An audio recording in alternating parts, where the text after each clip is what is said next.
apie nemigą ir miego sutrikimus nėštumo metu. Ar dažnai nėščiosios skundžiasi miego sutrikimais? Taip, labai dažnai. Tai yra įprastas dalykas nėštumo pabaigoje, trečiame nėštumo trimestre, kada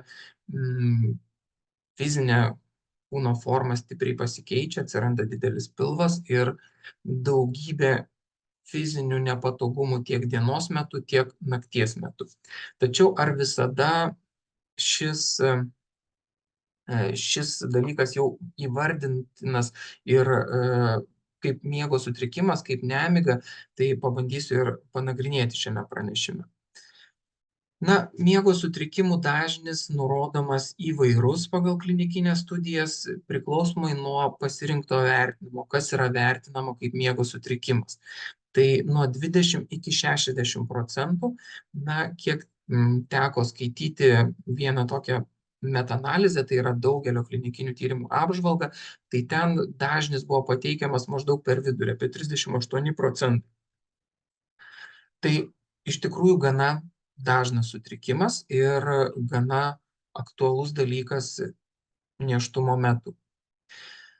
Jeigu pažiūrėtumėme kriterijus, kurie pateikiami, kada jau galime diagnozuoti nemigą ir problemą įvertinti kaip nemigą, tai šie simptomai turėtų tęstis bent 3 mėnesius ir pasikartoti bent 3 kartus per savaitę.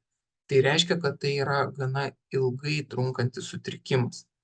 Jeigu tai trunka kelias savaitės, tai nėra traktuojama kaip nemiga. Ir kokie naktiniai simptomai, tai yra, kad sunku užmigti, dažni pabudimai naktį, ankstyvas pabudimas ryte. Šitie 2 paskutiniai labiau tinka vaikams, nes nėščiosiom čia turbūt sunku būtų taikyti šiuos kriterijus. Ir dienos simptomai, tai su nemiga susiję dalykai tokie kaip nuovargis, dėmesio, koncentracijos sutrikimas, darbingumo pablogėjimas, nuotaikos sutrikimai, padidėjęs mieguistumas. Tai jeigu yra miego sutrikimai lydimi šių dieninių simptomų, tai irgi galima diagnozuoti miego sutrikimą. Miego sutrikimai pagal nėštumo trimestrą, tai kaip jau pradžioje ir minėjau, kad ši problema dažniausiai pasireiškia trečiame nėštumo trečdalyje, pabaigoje. Viskas labai logiška, tiesiog tuo metu yra, pavadinkim, blogiausia fizinė forma, sunkiausia prisitaikyti, rasti padėtį tinkamą miegui. Taipogi šlapimo pūslės tūris sumažėja, dažni atsikėlimai ir ėjimai į tualetą, tai todėl natūralu, kad šis sutrikimas dažniausiai ir pasireiškia nėštumo pabaigoje. Jeigu palygintume, kaip dažnai nemiga būna bendroje populiacijoje ir nėštumo metu, tai bendroje populiacijoje nuo 6 iki 10%, ten pirmoje skaidrėje minėjau, kad nėštumo metu vidutiniškai apie 40% moterų patiria miego sutrikimus. Tai reiškia, kad dažnis ženkliai didesnis negu bendroje populiacijoje. Kokios yra nemigos priežastis? Tai be abejo yra biologinės priežastis, tai jau minėta šlapimo pūslės tūris sumažėjęs, tai jau tiesiog juntamas skausmas, diskomfortas dėl padidėjusio pilvo, taip pat nėščiųjų sloga, užgulta nosis gali trukdyti užmigti ir miegoti. Taip pat gali būti kažkokie kiti fiziniai pokyčiai, kurie kamuoja nėščiasis ir jie kiekvienas iš jų gali trikdyti miegą. Taip pat reikėtų nepamiršti apie psichologinius dalykus, nes fizinius dalykus, sakykime, patiria didžioji dalis nėščių ir jie yra gana panašus, tačiau kaip psichologiškai reaguojama į tuos kūno pokyčius, tai čia jau yra gana nemaži skirtumai. Nerimauti dėl nėštumo, tai yra, vėlgi, turbūt kiekvienos nėščiosios savybė, pasakyčiau taip, kiekviena nerimauja dėl galimų pasekmių, dėl galbūt kažkokių baigčių, kaip aš gimdysiu, kaip aš auginsiu vaikiuką, kas manęs laukia artimiausioje ateityje, tai šitas nerimas jis yra natūralus, vėlgi tiesiog, kai jau peržengiama tam tikra riba, kada pradedama nerimauti dėl kiekvieno smulkaus simptomo, tai gali sukelti ir nemigą.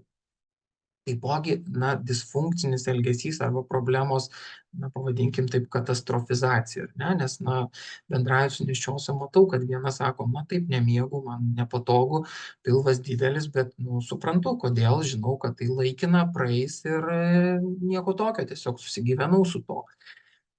Kai kam tai gali atrodyti, kad labai didelė problema, tai gali kelti kažkokį beviltiškumo jausmą, kad aš išsimiegosiu, dabar nemiegu, tada, kai pagimdysiu, vaikas neduos miegoti ir galima pradėti matyti savo ateitį labai niūrią. Ir šios mintis be abejo nepagerins miego kokybės, o kaip tik dar priešingai sukels tokį užburtą ratą, kad dėl fizinių priežasčių kilusi nemiga, jinai peraugs į nemigą dėl psichologinių priežasčių. Ir vėlgi gali būti kitos psichologinės priežastys, kažkokie nerimo, depresijos sutrikimai buvę anksčiau ar prasidėję nėštumo metu, jie taip pat neabejotinai blogina miego kokybę. Kas tai yra tie miego kokybės pokyčiai, kas į tai įeina, tai yra trumpesnis bendras miego laikas. Tai gali būti ilgiau trunkantis užmigimas, tai gali būti dažnesni prabudimai, tiesiog savaiminiai ar dėl ėjimo į tualetą. Ir kaip daugelis žinote, miegas jis nėra vienodas visą naktį, jis turi tam tikras fazes, yra gilaus ir negilaus miego fazės ir poilsio kokybė labiausiai priklauso nuo to, kiek laiko mes turime tą gilaus miego fazę. Ir iš tiesų nėštumo metu gali sutrikti ir šitas balansas tarp gilaus ir negilaus miego. Tiesiog didžioji dalis nakties gali būti negilaus miego ir tuomet atsikėlusi moteris jausis nepailsėjusi ir pavargus. Reprodukcinio amžiaus moterų nemiga kokiom gali pasekmėm atsiliepti. Šita klinikinė studija yra daryta su moterim, kurios turi genetiškai nulemtą polinkį miegui. Tai gali skambėti keistai, tačiau kai kurie žmonės turi genus, kurie lemia blogesnę miego kokybę. Ir šitas tyrimas būtent ir buvo atliktas su moterimi, kurios turi tos genus, kuriom yra genetinė predispozicija arba polinkis miego sutrikimui. Ir buvo tyriama, kokios joms yra su nėštumu susijusios rizikos. Ir pastebėta, kad šios moteris turi didesnę persileidimo riziką, didesnis perinatalinio laikotarpio depresijų skaičius ir dažniau gimsta mažo svorio naujagimis. Šito klinikinio tyrimo duomenys įdėjau dėl to, kad noriu pabrėžti, koks svarbus dalykas yra miegas ne tik tai bendrai sveikatai fiziniai, tačiau ir nėštumo baigtims, kaip įtakoja nėštumo eigą pati miego kokybė. Taigi, tai yra miegas, maistas ir fizinis aktyvumas, tai yra tokie 3 turbūt pagrindiniai poliai, kurie lemia mūsų fizinę sveikatą ir lygiai taip pat nėščios moters fizinę sveikatą. Kitos galimos pasekmės, vėlgi iš kitų klinikinių studijų, kas dar yra rizikinga, kas susijęs su nemiga, tai yra didesnė priešlaikinio gimdymo rizika. Dažniau miego sutrikimus turinčios moterys gimdo per cezario pjūvį, ir vėlgi didesnė turi pogimdyminės depresijos riziką.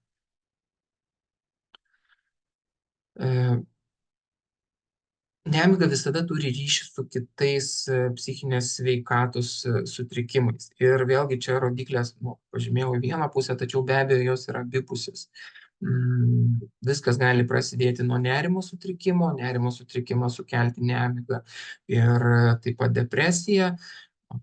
Kaip ir prasidėjusi nemiga gali kelti nerimą, susirūpinimą savo būklę ir tai vesti iki depresijos. Taigi šitie visi 3 komponentai tarpusavėje glaudžiai susiję ir kuris būna pirminis, ne visada lengva atskirti ir žinoti.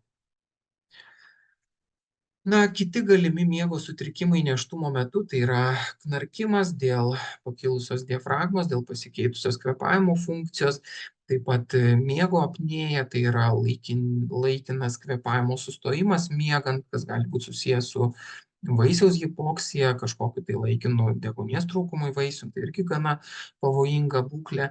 Na ir dar vienas toks, galbūt ne toks sunkus, ne toks grėsmingas, bet gana dažnai paminimas nėščiųjų dalykas, tai yra neramių kojų sindromas. Ir dar keletą sakinių apie šį, po to vėliau apie šį neramių kojų sindromą bus. Pagalbos galimybės, kaip galima padėti savo, ką daryti esant miego sutrikimam, tai be abejo viskas prasidėtų nuo savipagalbos, nuo miego higienos ir nuo, sakykime, tinkamų ir sveikų miego įpročių formavimo. Ir jeigu tai nepadeda, tik tai tuomet pereinam į psichologinę pagalbą, tai yra kognityvinė elgesio terapija, ir tik tai kraštutinė priemonė yra medikamentai. Nes vėlgi medikamentai saugių užmigimų ir miego kokybei skirtų medikamentų nėštumo metu nėra, visi jie turi kažkokį šalutinį poveikį, todėl turėtų būti pasirenkami tik tai išskirtiniais atvejais. Kas yra ta miego higiena, miego kokybė, kaip pagerinti savo miegą, tai be abejo, pirmas dalykas, galbūt pats svarbiausias, nuo ko reikėtų pradėti, tai yra tiesiog sukalibruoti tą vadinamą biologinį laikrodį. Kuo žmogaus dienos ciklas yra stabilesnis, sakykime, kuo dažniau įprastu tuo pačiu metu einama miegoti ir keliamasi tuo pačiu metu, tuo tas biologinis laikrodis veikia geriau ir tuo miego sutrikimai yra retesni. Atrodytų labai paprastas dalykas, tiesiog eiti tuo pačiu metu miegoti ir keltis tuo pačiu metu, tačiau praktiškai tai sunkiai įgyvendinama, nes tam reikia tam tikrų valios pastangų, tam reikia rutinos, tą įprotį formuoti, skirti tam dėmesio ir laiko ir dažnai šitą įprotį suformuoti būna sunku, nes labai daug gyvenime turime visokių pagundų, trikdžių, telefonas, žinutės, kompiuteris, televizorius, įvairios elektroninės priemonės pritraukia labai daug dėmesio ir dažnai laiko nuovoka yra prarandama ir už tai tą gerą įprotį eiti vienodų laikų miegoti ir keltis vienodų laikų yra sunku suformuoti ir tik tai nedaugelis žmonių sugeba tai padaryti. Tačiau bet kokiu atveju tai yra labai geras patarimas ir jeigu pavyksta šito laikytis, tai yra naudinga. Patarimai kokybiškam miegui. Kitas dalykas, kas galėtų padėti, tai yra naktinio miego ritualai, galbūt knygos skaitimas, pagulėjimas šiltoje vonioje, vėlgi nėščiosiom, ypač karšta vonia, tai nelabai tinkama, tačiau šilta vonia, šiltas dušas gali būti vienas iš tų miego ritualų, kuris padėtų suformuoti irgi tą tokį sąlyginį refleksą, kad pradėjus šitą veiklą apima mieguistumas ir lengviau užmiegu. Aplinka taip pat labai svarbi, svarbu kuo mažiau šviesos, kuo mažiau triukšmo miegamajame, ir vėsesnė temperatūra. Tai vėlgi, kai labai karšta, nėščiosiom paprastai ir būna karšta, tai užmigti gali būti sunku.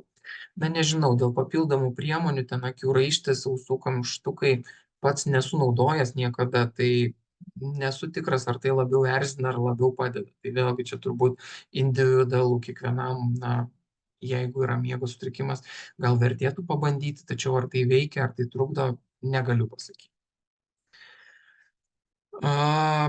Dienos miegas. Natūralu, kad neišsimiegojus naktį kartais norisi dieną prigulti pogulio ir kai kuriems žmonėms tai yra normalu, tai padeda atstatyti darbingumą, tačiau esant ilgiau trunkantiem ir tokiem sunkesniem miego sutrikimam tikrai nerekomenduojama miegoti dieną, nes pamiegojus dieną tikrai bus sunkiau užmigti vakare. Vėlgi, ėjimas miegoti, jeigu tas mūsų biologinis laikrodis nėra tinkamai sukalibruotas ir natūraliai nejaučiame noro miegoti, tai vėlgi, jeigu yra kažkoks organizmo sujaudinimas, kažkokia tai emocinė būklė ar fizinė būklė, kuomet nesijaučiame pavargę ir nenorime miego, be abejo bus sunku užmigti atsigulus. Tai todėl, jeigu šito nejaučiate, galbūt geriau užsiimti kažkokią nuobodžią monotonišką veiklą ir tik tai pajautus mieguistumą reikėtų keliauti į lovą.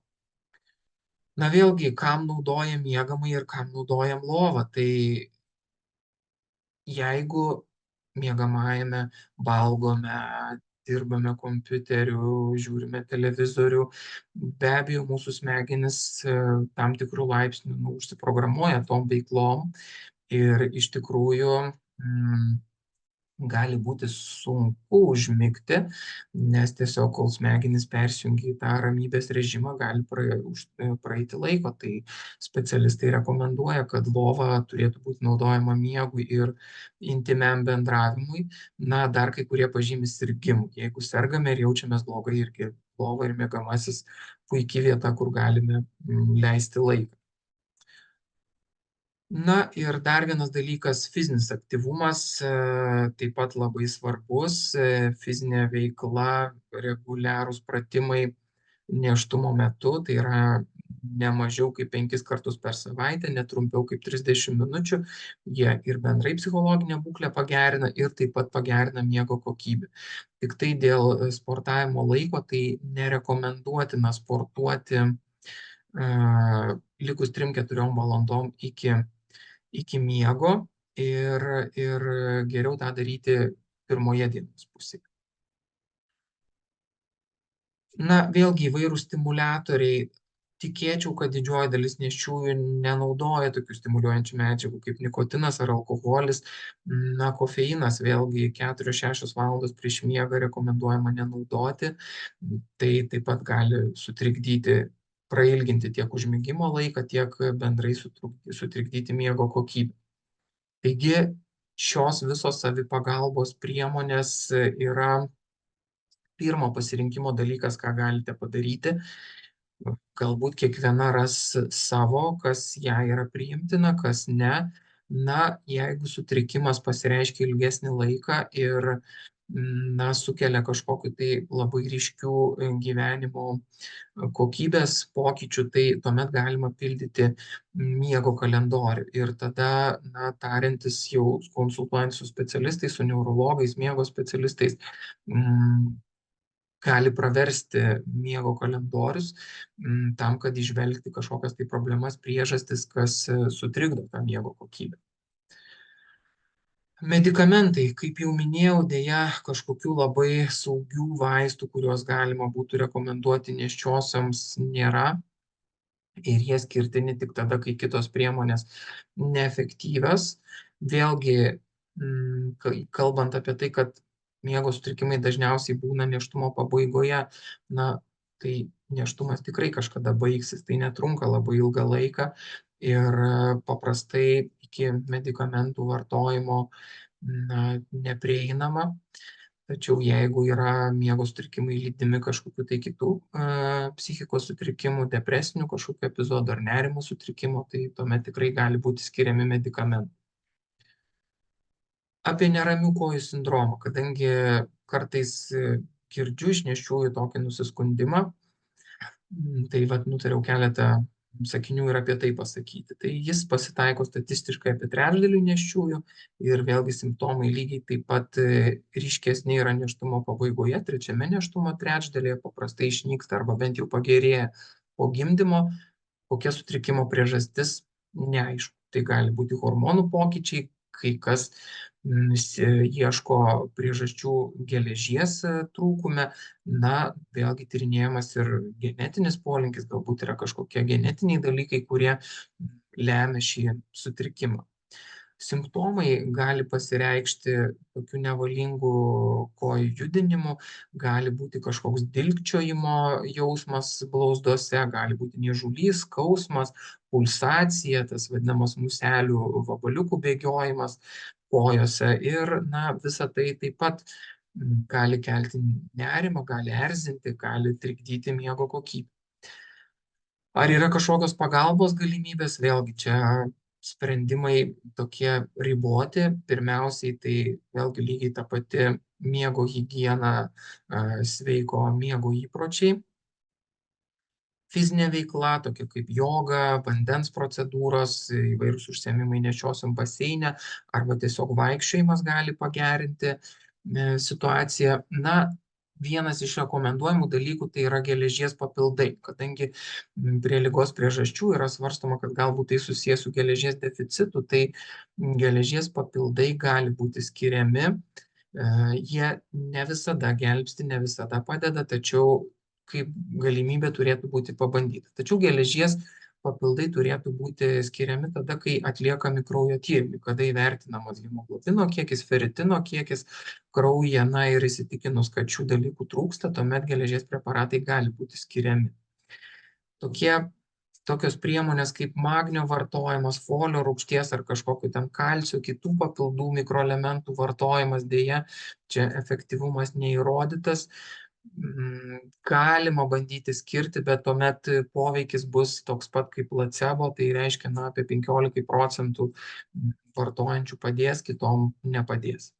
Medikamentinis gydymas, jeigu sutrikimas yra labai ryškus, labai sunkus, įmanomas, tačiau vaistai, kurie skiriami nuo šitos būklės, tai yra Parkinsono ligai dažniausiai skirti vaistai ir vėlgi jų vartojimas turi būti labai pasvertas ir skirtinas tik tai jau esant labai ryškiem sutrikimam. Taigi, miego sutrikimam tiek, norėčiau palinkėti visiems saldžių sapnų, gero miego nėštumo metu ir ne tik nėštumo metu. Ir be abejo visuomet žinoti, kad jeigu dabar sunku, jeigu dabar negaliu užmigti, tai visada žinokite, kad visada taip nebus. Šita būklė kažkada pasibaigs ir tikrai galėsite normaliai išsimiegoti. O dabar tiesiog ieškoti kažkokių tai paprastų savipagalbos priemonių, gerinti miego įpročius, ir tokiu būdu sau padėti.